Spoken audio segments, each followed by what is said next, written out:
biras akka nagaan jiru abdiin qaba jechuudha. Kanatti aansuun barumsa guddaa kan isinii ta'u keessaafuu shamarran biyya Arabaa mana kontiraataa hojjechuudhaaf maatii keessan bira qabeenya maatii keessanii barbadeessitanii ofiin of qabeenya keessan barbadeessitanii biyya Arabaa deemee jijjiiramee ofan jijjiirettanii barumsa keessan addaan kuttanii gaa'ila keessan addaan kuttanii ilmoo keessan boosiftanii waa hedduu achi gahee jijjiirameen gala gaafa jettanii gaafa achi geessaniiti immoo jireenyi achii fi jireenyi biyya keenya wal fakkaachuu dhiisee haalli tokko xiqqoo isinii mijateet immoo kaleessa akkaataa itti dhuftanii fi kaleessa maal keessaa akka dhuftan gaafa dagattan immoo jechuudha.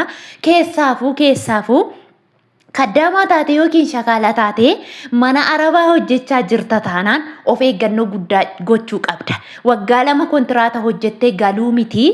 Waggaa 2 miti guyyaa 2 biyya ormaa keessatti hanga waggaa 2 olitti hagasitti ulfaatu beeki. Maaliif jedha? Mana namaa keessatti jechuun dhugaa dubbachuuf viidiyoo waraabaa turreera. Ani mataa koorraa kaasee viidiyoo waraabaan tureera. Isaaniin si hordofu. Ati nan arganii tiktookii Oromoo keessan jira. Ani tiktookii Abashaa keessan jira. Araba keessan jira miti jettanii jechuudha. Amma hayyaat ofirraa baatee jarri ishee jaallataniiru ta'uu danda'a. Gaafa si argan yeroo haaraaf si amanuu sitti siquu maalummaa kee baruudhaaf kaameraa isaanii oksatanii waan ati gootu hunda ilaalu jechuudha. Ayi nan argan jarri kiyyeetta. Har'a viidiyoo tokko waraabdaa. Nan argan jetta sirra darbu boru sin dabaltaa gaafa itti jettumu tiktookiin akka faayidaa siin qabne jala murii amani dhugaa dubbachuuf abbaan barbaade komintii bareedaa siifaa barreessu abbaan barbaade femesiisiyaa godhu abbaan barbaade siyaa jaallatu gassiyaa gargashu ol siyaa gargashu. TikTokiin faayidaa tokko siif hin qabu. Mataa kee gadi qabadhu, boquu kee gadi qabadhu 50 60 nyaattee har'a jechuudha.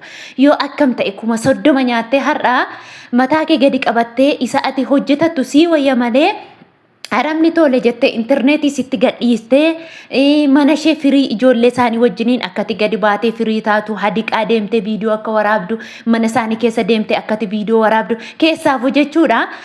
Madaamiin tokko yoo nama gaarii taate har'a yeroo ati hadiqaa deemtee hadiqaa keessatti viidiyoo waraabdu tiktookii waraabdu madaamiin ishee bira jirtu sun immoo maali shakaalaan kee hankee maal jechuudha. Shakaalaan kee kun aadaa keenya miti kun safuu keenya miti kun koo waan akkasii miti gaafa sinjen har'uma gilbit jettee sitti jijjiiramti jechuudha. Kan yoomii kan kaleessa nagaa si faana jiraatu kan kaleessa viidiyoo fuula koo mul'isii malee itti si faana haasoftu kan kaleessa nyaara si laatu akkati taphattu akkati gammaddu si taasistu xiqqootee ammumaa amma si qabdi jechuudha. Hayyaat kana akka ajaa'ibaatti kunoo ijoollee isaanii faana hadiqaa deemtee haasoftee viidiyoo waraabde hayyaatan beektan ji'a 3 kunoo feemesii taatee wanti tiktookii irratti ijoolleen haay jennaan isheenis akka malee tokko viidiyoo ajaa'ibaa waraabuu lakkisuu viyuu argachuu bakka kanatti ol jechuu jalqabde jechuudha. Kana booda madaamii isheetillee badaanan waan ishee qoocaatu yookiin immoo waan homa ishee gootu ittiin fakkaanne jechuudha.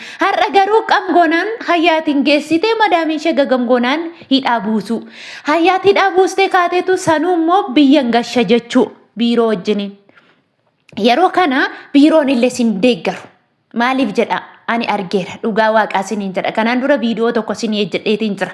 Obboleettiin tokko tiktookii faarfannaa faarfatti malee hin sirbutullee maalillee hin jettu sinii himeetiin jira.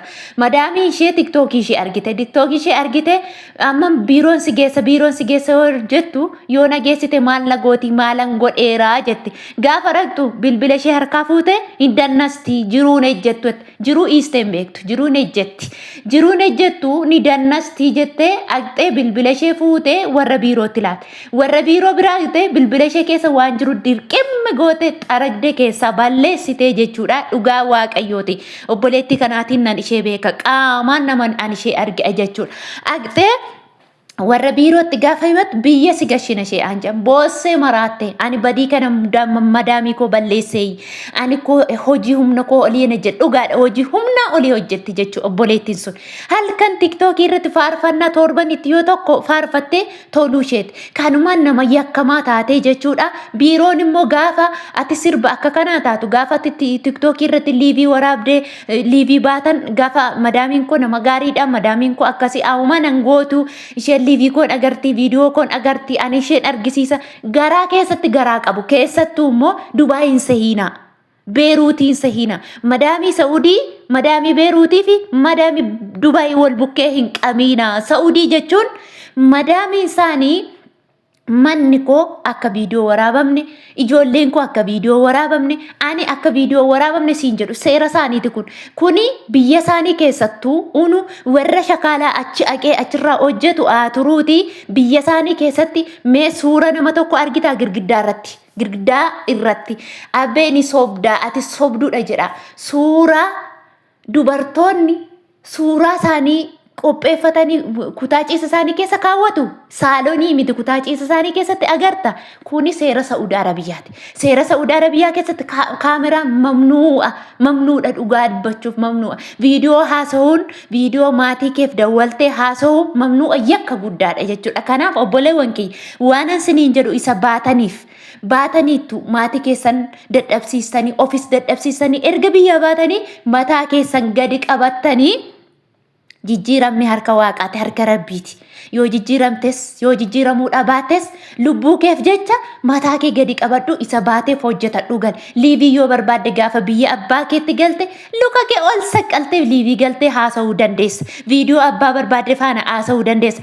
keessattuu of eeggadha warri Saudi Arabiyaa keessatti maatiittis haa ta'u ijoollee kamittuu haa ta'u utuu madaamiin sin agaa jirtuuti viidiyoo namarraa kaastanii haasoftan liivii otoo isaan sin ilaalanii maal nagooti hojii koo xumureera jettani hojii kee yoo xumuratte iyyuu kilaasiin kee yoo akka tasaa qulfii ta'e iyyuu jechuudha inni hordofti lakkoofsa kee waan qabduuf liiviin kee isheerra bu'a lakkoofsi kee isheerra jira liiviin ati waraabdu viidiyoon ati waraabdu waan ati poosti gootu nyaata isaaniiti moo waan hunda isaaniiti moo nama hin amanina isaaniin hin amanina isaan otumoo ishururuu siin jedhanii kachalle si buusu jechuudha kanaaf daraa keessan isiniin jedha amma hayyaat du'ee bada malee hin galu biyyaa jette dhugaa isheeti maaliifi akkatti deemte siqaayii itti biyya arabaa gahuu keessan beektu malee har'a tiktookii irratti yoo dannasuu yoo sirbuu yoo faarfachuu yoo maal ta'u isin happy isin gammachiisa malee akkaataa itti biyya kana keessaa baatan sana gaafa yaaddattan dhugaa dubbachuuf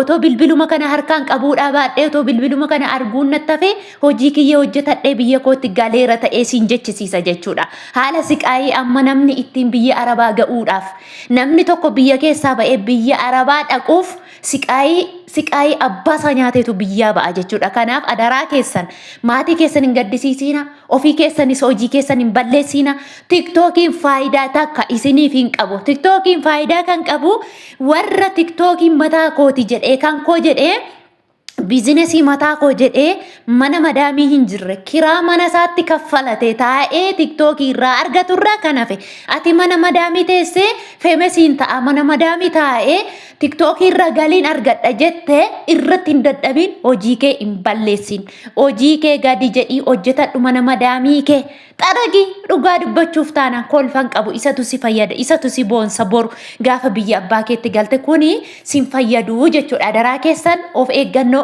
guddaa gochuu qabdu shamarran keessaafu biyya arabaa jirtan kontiraata jettan mana madaamii keessa jirtan jechuudha irraa of eeggadha tiktookii irraa isiniin jedha yaada qeeqa dogoggora ani qabuuf immoo dhiifama guddaa naan jedha turtii gaarii